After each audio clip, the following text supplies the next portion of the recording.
Seen, heard, understood. 3 steps to unity.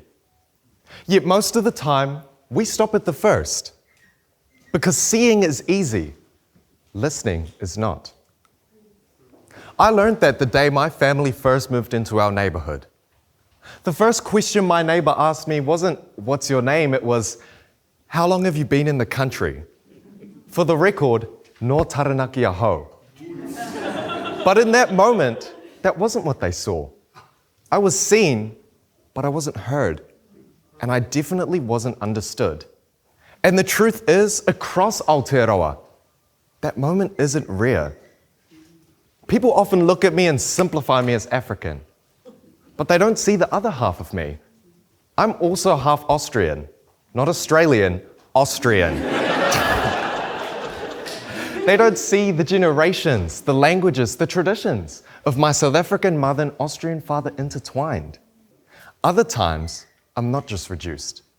I'm redefined, a migrant, an outsider, a problem to be managed, not a person to be understood. In a single glance, I can become a headline, a statistic, a stereotype, not a student, not a son, not someone with ambition, discipline, or dreams, not someone born down the road. And the hardest part? The silence. The calculation whether to correct them without causing a racist snap.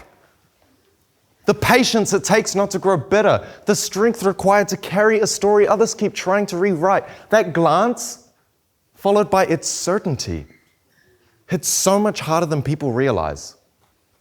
Because it reveals how quickly we replace listening with assumption. And last year's statistics tell me 1 out of 6 of you have felt it too. The moment someone decides who you are before you can speak. The moment they see color and thinks it tells a whole story. You see, racism is not always loud. Sometimes it's quiet, but persistent. It makes speaking up feel risky, exhausting, pointless. To be seen but not heard is to feel partially erased.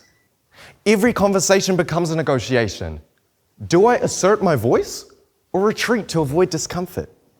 Each unanswered question, every ignored story places another brick in the walls that separate us. And when this quiet burden meets systemic barriers, when opportunities are overlooked, achievements questioned, potential underestimated, the silence is no longer personal.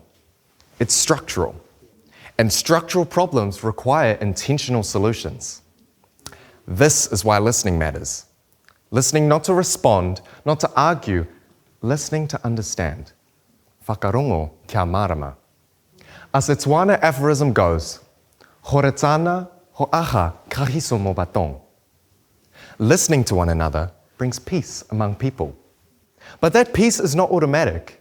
It's not the product of silence nor agreement, but of understanding, earned through a genuine connection to another's lived reality. And when understanding is absent, what we are left with is not connection, but distance, disguised as familiarity. For racial unity to grow in Aotearoa, we must move beyond visual diversity, beyond people of color on prospectus brochures, beyond a multicultural event once a year, beyond statements on the walls that say, everybody belongs. Because if voices are not absorbed, if experiences are not truly valued, representation without listening becomes nothing more than decoration. Unity is not built on what is displayed, but on what is listened to and understood. Anti-racism begins with whakarongo kia marama. It must be embedded in our schools, in our communities, and in our government. First, in our schools. Research in developmental psychology finds that between the ages of 6 and 10, children begin to recognize, develop, and even use racial stereotypes in how they interpret others. Yet in our schools, structured media studies, where students critically analyze media, advertisements, and everyday language, are not introduced until high school, years after these patterns of thinking have already formed. This creates a gap. By the time we teach young people to question stereotypes, they've already learned them. And in an age dominated by social media, this delay is so problematic, as children are constantly exposed to stereotypes online without the critical tools to question them. Critical thinking and media analysis should not be delayed until secondary school. They must begin in primary school, where children are first forming how they see the world.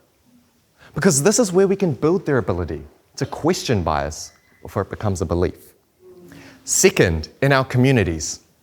Just as community sit-down rehabilitation groups help people recover from substance abuse, reflection groups could be introduced for people who have engaged in prejudice. With sessions grounded in whakarongo kia marama, these spaces would prioritize listening to understand the lived impact of racism, not to defend or justify actions, but to develop awareness and accountability. Community centres could host these discussions, led by trained facilitators with structured dialogue and follow-up support. Because when we address discrimination at its source, we not only support those affected or the youth, but we also transform the thinking of those perpetuating it, breaking the cycles before they can continue. And third, in our government, racial equity policies should not be created by one government only to be weakened, rebranded, or completely scrapped by the next.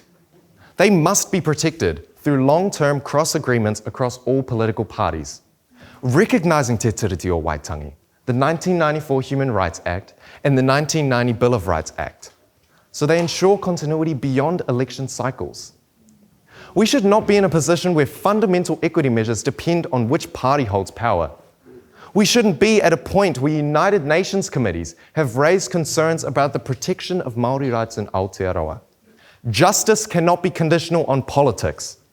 It must be guided by whakarongo kia marama, listening not to respond, but to understand those affected before major decisions are made. Inclusion must be lived, not performed. Race unity begins not with optics, it begins with listening and acting on what we hear. I speak today not because I have all the answers, but because I know silence cannot be one of them. Seen, heard, understood. These are not passive ideas, they're choices. I think back to when my family moved to our neighbourhood. I met two very different responses. While one neighbour saw me and immediately asked, "How long have you been in the country?" the other was different. They asked questions, they listened, not to respond, but to understand. And to be honest, only one of those two neighbours have my family built a real relationship with. So be like that neighbour, not the one who assumes, but the one who listens. The next time you meet someone, ask before you assume. The next time someone speaks, listen before you label. And the next time you think you already understand someone at first glance, pause and question it.